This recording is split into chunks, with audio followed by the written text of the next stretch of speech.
my mom asked me if I thought I was a Christian, and the question just seemed so ridiculous to me. Like, obviously I'm a Christian if you and Daddy are Christians. I grew up in a Christian home with Christian parents, and we'd go to church every Sunday and do devotions together.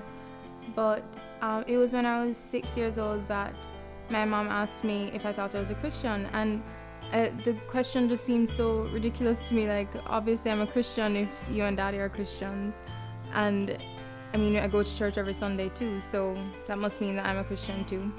But then it was then that I learned that being a Christian isn't a trait that you can inherit, or something that's passed down to you from your parents. It's something that you have to decide for yourself.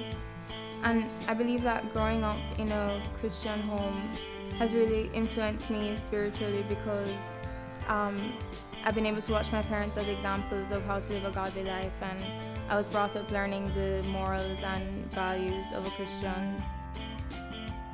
So it was that day when I was 6 that I made the decision to become a Christian, and a couple years later I decided to get baptized. And so far the journey has been rocky, but whenever you fall down you just have to get back up again.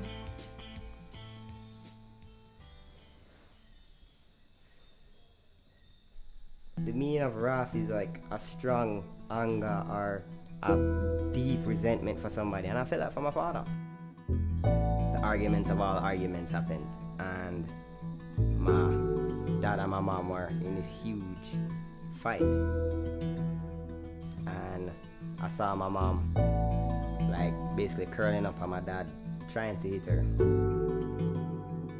Me and my father got in a little tussle, and after all of that, we had a conversation, a real conversation. He didn't really want me. He didn't want to be home with my mom. He was elsewhere with another woman, or that he was abusing my mom from basically since I was born. Basically told us everything. So after that, we left our dad, me, my sister, my mom. I was about 12, and at that time everything affected me. So I hated everything. I hated my life. I hated God for putting me through whatever was going on. I hated school. I hated everything. And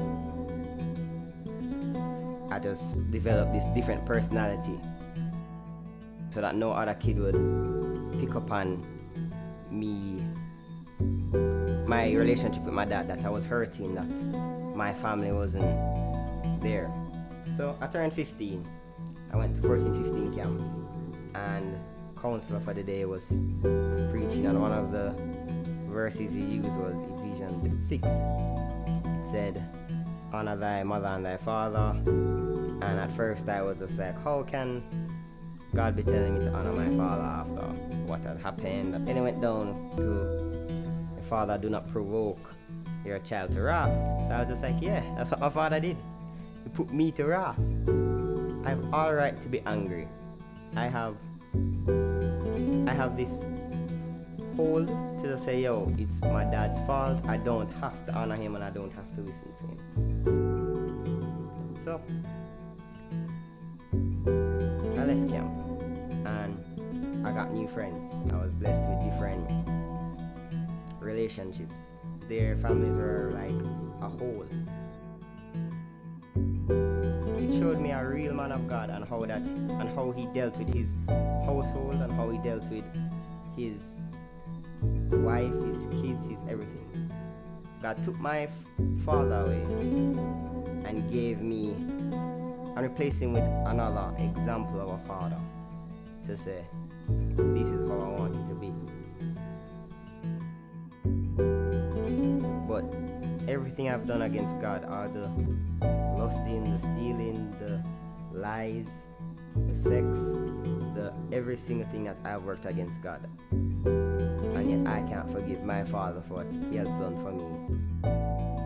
I realized that the more and more I hated him, and I fell back onto thinking about what he did and whatever, and not what he's doing. It made me feel like I was more a part of Satan's plan, and it just kept me in this dark place, and I just couldn't handle it anymore. And then I realized after being a Christian and getting into the Word, God set me free from certain things. God forgave me so that I could forgive others, and I forgave my dad. I used the forgiveness God used on me, on my dad. So God gave me freedom, even though I hated him. He wanted me to forgive my dad for everything that he did.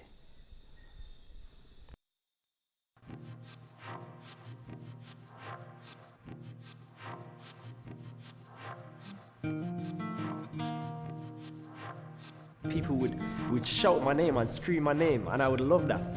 I would love people screaming my name and shouting my name. And I was the best, and I was fulfilled in that. But when I went to high school, I kind of recognized that I had a feeling of not being satisfied. There was something that was left, like a part of my life that wasn't there. And I didn't know why. I wanted to fill it. And I tried a number of things to try and fill this void. And I searched in different areas. I searched in being successful in what I did. And what I succeeded in was my schoolwork. And it seems lame, but I was the best. I was the best at my schoolwork. At prize giving every year, people would shout my name and scream my name, and I would love that. I would love people screaming my name and shouting my name. And I was the best, and I was fulfilled in that. I was happy. That filled the void for a while. In years into my high school life, I realized that this didn't work anymore.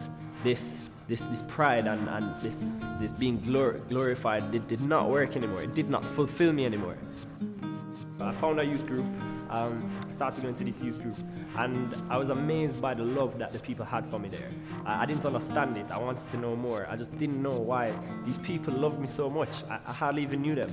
And but my problem was I didn't think I needed to be saved. I thought I was good. I grew up in a good family. My parents are great people. I grew up in a good household. And I wasn't a bad guy. I wasn't a bad person. And I didn't think I needed to be saved. I didn't think I needed anything else. But at the end of the day, I still felt unsatisfied with life, and I still felt that void.